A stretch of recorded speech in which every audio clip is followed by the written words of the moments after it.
Good afternoon. Good afternoon and welcome to the spring quarter of the Ignatian Center's Bannan Institute, Sacred Texts in the Public Sphere. My name is Teresa Ladrigan-Welpley and I serve as the Director of Institutes and Spirituality in the Ignatian Center. The Ignatian Center for Jesuit Education is charged with promoting and enhancing the distinctively Jesuit Catholic tradition of education here at Santa Clara.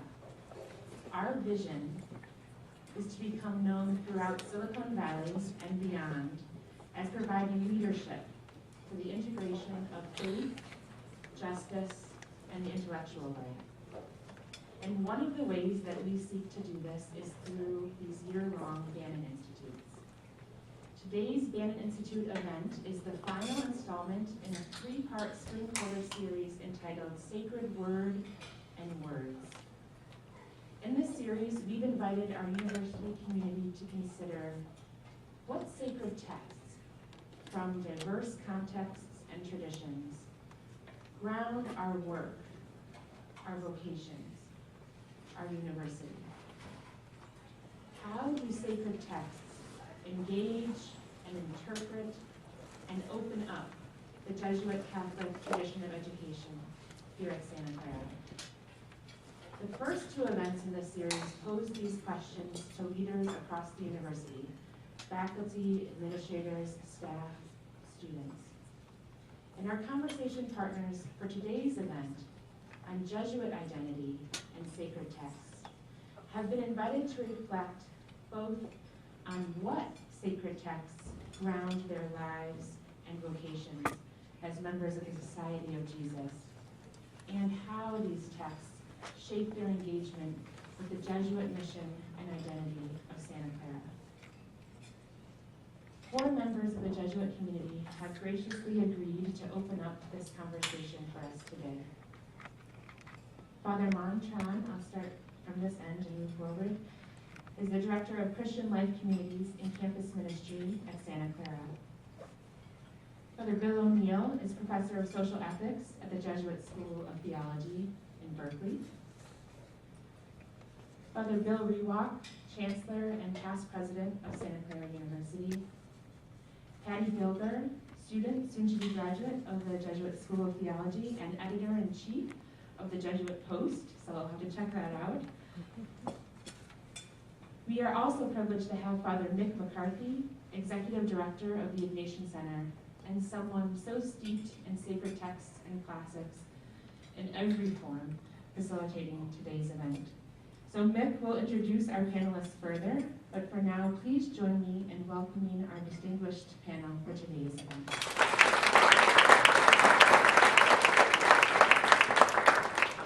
I am thrilled to be at a table with 4 of my brother Jesuits, and I suspect that even though a lot of you have seen a lot of Jesuits around, you have probably not seen 5 together at one table before.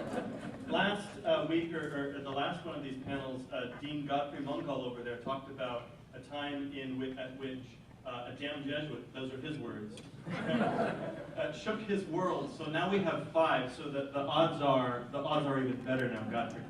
But we're going to begin this discussion on sacred text by asking each of the panelists just to talk a little bit about themselves. Tell us about a day in the life of Manh Tran. We'll start with Manh and just go down the road. What do you do, Manh? I work in the most loving and fun and joyful office called Campus Ministry. A typical day for me is email. I would say there's no typical day for me as Campus Minister can classify that. There's constantly interruption because our office is so wonderful and we have massage here and all that.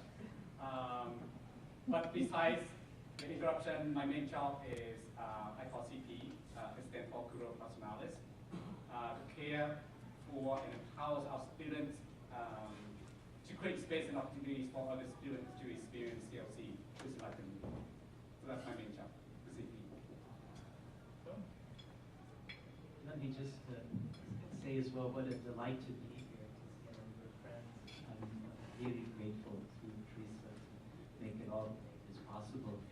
I teach at the Jesuit School of Theology at Berkeley. That is a really integrated school for the university. My field is Christian social ethics. Our days, as most of us, we Mass, they are central to us, but in my own particular work has been teaching at the graduate level, both of the doctoral programs and in people, men, women, religious, preparing for ministry of the church in an ecumenical and interreligious setting of the Graduate Theological Union. I've worked a number of years with refugees in East Africa. My areas of interest reflect that, working in refugee rights, immigration, restorative justice. I also Catholic chaplain at the Federal Women's Prison, and though that is certainly a limited role, it's one that really has informed my life and my work with such a remarkable grace to be with the women who suffered so much more than I and see the power of their faith. So I feel my life is one that has been deeply graced by students, the people of God, and the women and others that God has brought into me. Well, my vocation, how I do it, what I do, and why I do it, rests to a great extent on, I think, the vow of obedience that I made to God. And that vow is made to God and results in a special relationship to God. That obedient relationship is the foundation of everything I do. So it's a foundation of what I do as a chancellor. In this particular case, it means that I obey the president. Whatever he wants me to do, I do. So on a day-by-day basis, I chair the art committee on campus. I chair the honorary degree and commencement speaker committee. I'm on a couple of boards, and I generally fill in for the president whenever he needs someone to fill in, to give a talk or do a liturgy, whatever. And I'm involved, obviously, to some extent, in fundraising. So my day is not programmed very well each day, all the time, the same thing. It's all over the lot. But those are generally the things that I'm involved in. Thanks, guys. My name is Paddy Gilger. I'm a graduate student at the Jesuit School of Theology up in Berkeley. I'm grateful to be part of the Santa Clara community and to an increasing extent. My days are similarly scattered. I think that's a Jesuit tradition to be responsible for too many things, but my energies tend to go in maybe 3 different ways towards God, whether that be in terms of the theological study I do or the prayer that I try to make a part of my life. And the other things that I try to keep attentive to are, I'm the editor-in-chief of a website called the Jesuit Post that takes a good chunk of my emotional and spiritual energies but it's a fantastic gift, to be honest, to be able to read the writings, spiritual and intellectual, analytical, that some of my brothers are doing, and to help them hone that for public presentation. And I feel really honored, to be honest, to be able to be a part of that kind of stuff. And it really informs my own prayer a lot, to be able to do that, so I really love it. The last thing that I do is I spend a lot of time, honestly, with good friends in the Bay Area here. Theology studies for me has been a real time of kind of soaking up the graces that the Society of Jesus has offered me in terms of being formed, and especially these days being formed towards being a priest. I'll actually be ordained a month from today, so I'm feeling the tick of the clock on me. But yeah, these things. What is something about the Jesuit Post for those who are not aware of it? How would you just describe it? Sure, the Jesuit Post is it's really kind of a new media project of young Jesuits in the Society of Jesus. So it was about 40 of us who work together. We try to be involved in public space, in social media, in as many different ways as we can. So we run a website, we produce videos, we do audio podcasts, we do all kinds of different stuff like that, create memes that we think are funny, at least, even if nobody else does. So, that kind of thing. The goal of which is to help ourselves be attentive to what God is doing in the world, and in some senses to be able to model as best we can, imperfectly as we can, what it's like for people who are informed by Ignatian charism to pay attention to God's action that is already going on in the world around us. So all our goal really is to, whether that's through an analysis of public policy or through sharing our own prayer, to say this is what it might look like for us to pay attention to this confusing world from the perspective of Ignatian spirituality. Thank you. So let's move to this topic of sacred texts. And the first question is a reflection on what makes a sacred text, what makes a text sacred. And I think let's start with a professional theologian. If you Oh, thank you.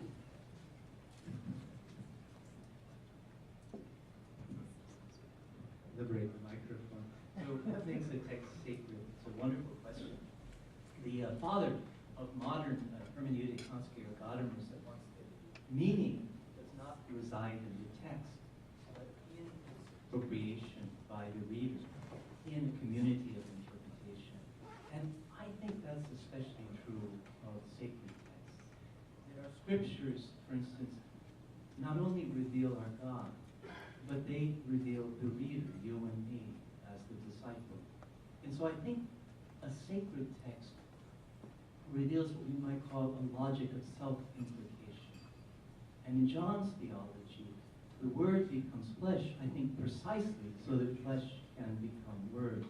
And that little by little, for a sacred text, our lives themselves can become a gospel. I can say more, but let me leave it at that. I think it's a profound Johannine sense that it is in remaining in the Word as the Word takes flesh that we are sent in ministry. And that's what I mean by the logic of self-implication, the conversion that texts effect, read in the beloved community, as Martin Luther King would say, as little by little we prove ourselves disciples.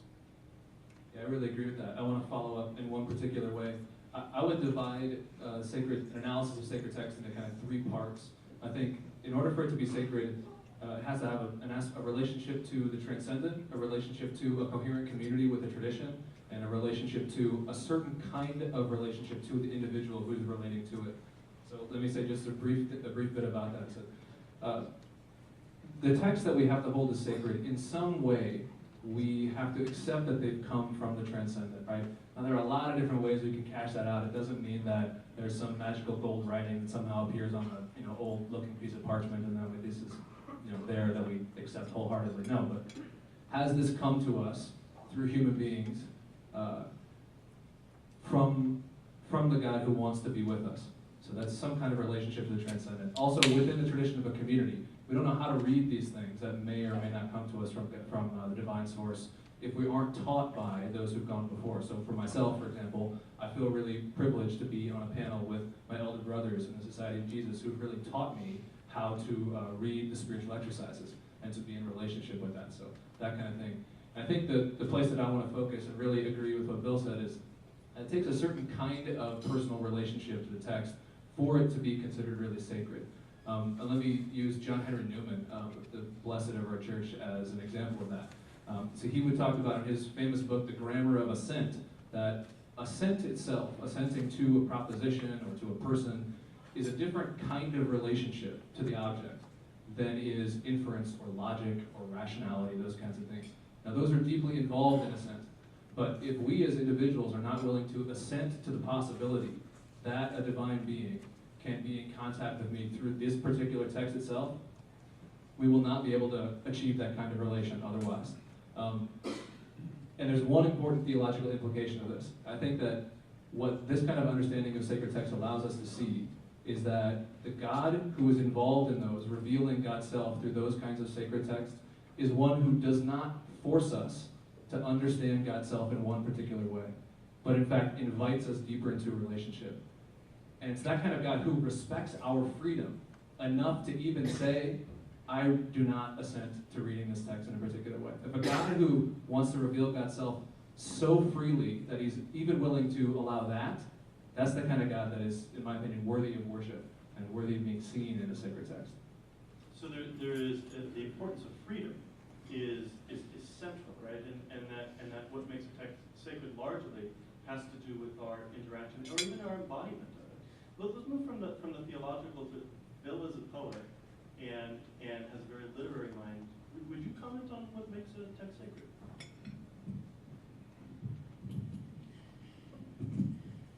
Yes, I do. Okay, got it. Well, first of all, I think a text is sacred if it's held as sacred by a particular religion. if it's perceived as having a supernatural source. So, for example, the Bible, the Quran, if people of a particular religion regard this text as coming from somewhere outside themselves, from the transcendent, as has been said, then that is sacred to them.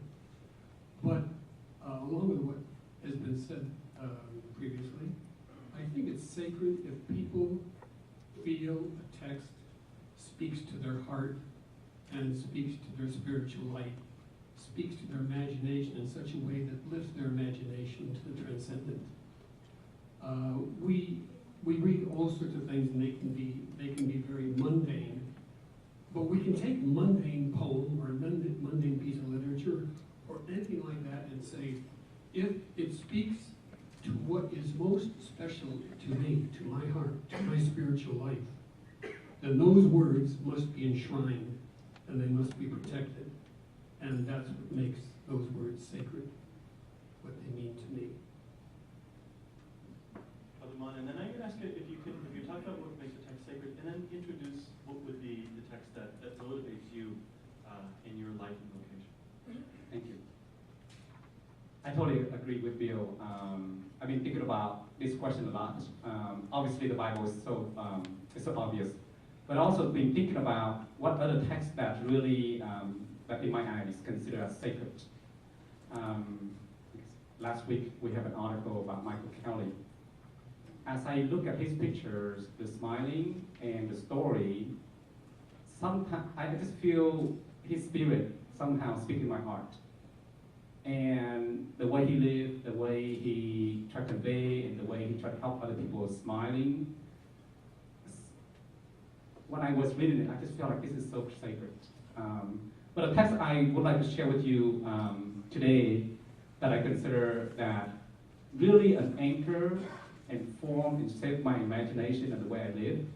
It's come from the two scripture passage that I noticed is traveled with me until this day, since the spiritual exercise, which is about 20 years ago. It has to do with the two stories. The first story has to do with Jesus' baptism. Just for the sake of those who are not familiar with the scriptures, Jesus basically been living in hidden life for 30 years. So the first thing that he experienced was walking down to the Jordan River to be baptized by John the Baptist. Somehow in that experience, he experienced the certain voice that speaks to him directly, "You are my beloved." I just find that story to be so powerful because, just in case for those who do not know my background, I migrate from Vietnam. I escaped one of the war people. I came here when I was 14 and try to figure out my identity. How do I fit into this life in this new country without knowing any language, cultures, or family members? I basically came here alone. So the whole thing about insecurity and the whole thing about my identity is really shaking about, really like touch the core of who I am. So graduated from high school and college, and I really bought into the cultures that define the person by what you do. So basically, I got a job, this is who I am, and I made it, so on and so on. Until I went on the first Ignatian retreat that shook everything that I believed in. Namely, this passage that the God who loved me not because of what I do or what I have, but the God who loved me just because I am. I'm God's beloved. So that's one. Another one that I really love is the story called The Good Samaritan. Again, for the sake of those who are not familiar with the story. And basically, there's a lawyer asking Jesus, what must I do to have eternal life? And Jesus said, well, you already know it. Love God, love neighbors, and yourself. And the lawyer asked Jesus, who's my neighbor? So Jesus kept telling the story about there's three persons walking down the street, saw the victim lying down on the street. So the first person is the priest, walking by, just walking by. And the Levite, he walked by, saw the victim, and he walked by. And the third person is Samaritan. At least in the Jewish tradition, Samaritan considered as not Jewish, meaning pagan and foreigners. And the Samaritan stopped by and helped this victim. And I found that story to be fascinating because how we see things. I love the image of what Ignatius talked about. When you pray with the scriptures, what do you see? So it's always intrigued me about what what is it about the first two persons, namely the priest and the Levite, could not see? And Samaritan, we want to see what other people cannot see. I'm always fascinated about that whole scene, the way how I see other people and how other people see me. Because especially being an immigrant, I often been sensitive or been insecure about how people see me. And yet, this passage helped me to see that, yeah, there's much more than, the whole thing about status in life or degrees or what you have and what you can do. And I was really struck by two of the students last Monday during the Michael Kelly's memorial service. Alex and Caroline basically saying to the whole audience that Michael Kelly did not see me as an African American because Michael Kelly is white. He saw me as a human person. That's beautiful to me, and that's really inspired me, and that's the way I carry myself, and that's the way I operate in CLC, which I mentioned about Christian Life Community. And I hope and pray that every person I see, I just intentionally spend about 5 minutes, undivided attention, to see the beauty and goodness in that person. And these two texts anchor, shape, form the way I operate and the way I live. That's incredibly helpful. Partly because it's a great example. I think in one sense it's the first example of you are my beloved is and how that freed you personally is a great example of what Bill and Paddy talk about, is that a sacred text brings us to a deeper sense of life and self-possession and freedom. And it's so clear, right? Like that you step into that text and it has this effectiveness that is part of its sacredness. Bill, would you talk a little bit about your text? In the conclusion of the spiritual exercise, the contemplation to obtain love, Ignatius proposed prayer. I think it's one Paddy will also speak to, and it is this. It's called the Suscipe in Latin. Take, Lord, and receive all my liberty, my memory, my understanding, all my will, all I have and possess. You, Lord, have given all to me. I now give it back to you. All is yours. Dispose of it according to your will. Give me only love of you and your grace. Vuestro amor y gracia. And that is enough for me. It's a prayer, I think, that shapes many of our lives, little by little.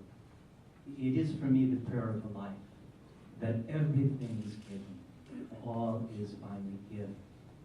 But to make this prayer my own, to make it our own, is, I think, little by little, to give everything, every good thing to God.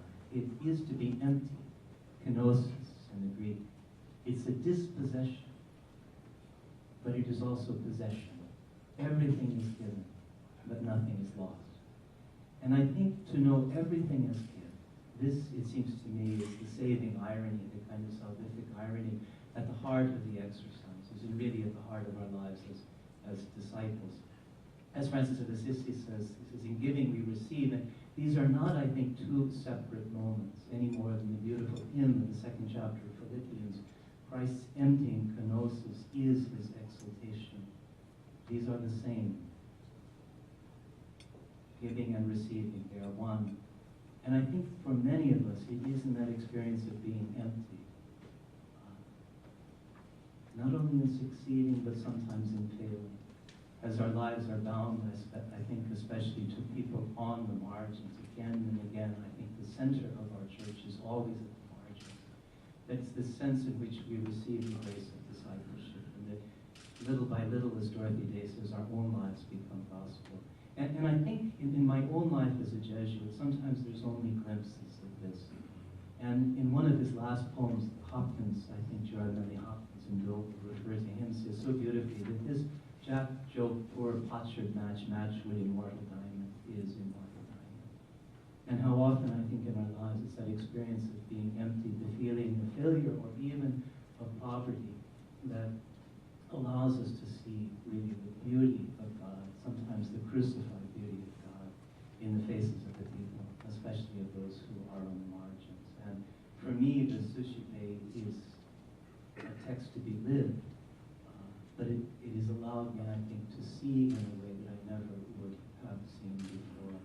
But it's a prayer. It's not something I've mastered. I think little by little, I guess my prayers that it masters me. So that's the text that I have. Excuse me, I have two texts. One is the God's Grandeur, Jared Millie Hopkins, God's Grandeur, which you have. And the other one, again, I'm going to take from the last part of the spiritual exercises. The first one, obviously most of you know this. The world is charged with the grandeur of God. It will flame out like shining from shook foil. It gathers to a greatness like the ooze of oil crushed. Why do men then now not wreck his rod? Generations have trod, and all is seared with trade, bleared and smeared with toil. And wears man's smudge, and shares man's smell. The soil is bare now, nor can foot feel being shod. And for all this, nature is never spent. There lives a dearest freshness deep down things. And though the last lights of the black west went, O morning, the brown brink eastward springs, because the Holy Ghost over the bent world broods with warm breast and with bright wings. And the other one is a couple sentences from Contemplation to Attain Love. The third point, I will consider how God labors and works for me in all the creatures on the face of the earth. That is, he acts in the manner of one who is laboring. For example, he's working in the heavens, elements, plants, fruits, cattle, and all the rest, giving them their existence, conserving them, concurring with their vegetative and sensitive activities, and so forth. Then I will reflect on myself. And that's very important, that last line, that last sentence. Then I will reflect on myself, because God is laboring in me also. Laboring in my intelligence, my imagination, my heart, laboring to make me a good person, laboring me so that I'm able to labor for everybody else. I will reflect on myself. I've said in another context that what we see determines how we act. So if I'm able to see that the world, amid its clutter and its pain, has still a spark of the divine in it, that it is charged with God's grace, as a matter of fact, that without being pantheistic, it reveals God to me. If it reveals God to me, I see God laboring there, then I can reveal that world to other people. I can open them up to that grace. It seems to me it's my mission to collaborate with God in the work of laboring in the world. As he labors in the world, then it is my mission also to do that. I can see the pain, I can see the wars and the violence, certainly, but I also see the grandeur. I see the shining from shook foil. And the ability to see the grandeur inspires me to alleviate the pain and make the world more loving and more compassionate. Make God's grandeur more apparent. If I can see the labor of God in the grass, in the majesty of the Alps, yes, of course, but also in a little child's smile, in the love of a parent, in a drug addict who's just struggling to stay alive. As we've said, the people on the margins of society. If I can see God laboring there, or in a student who's struggling over an exam, if I can see God working in them and for them, then my vision will determine how I act toward them. If I see God there, I will know how to act. And that act must be loving.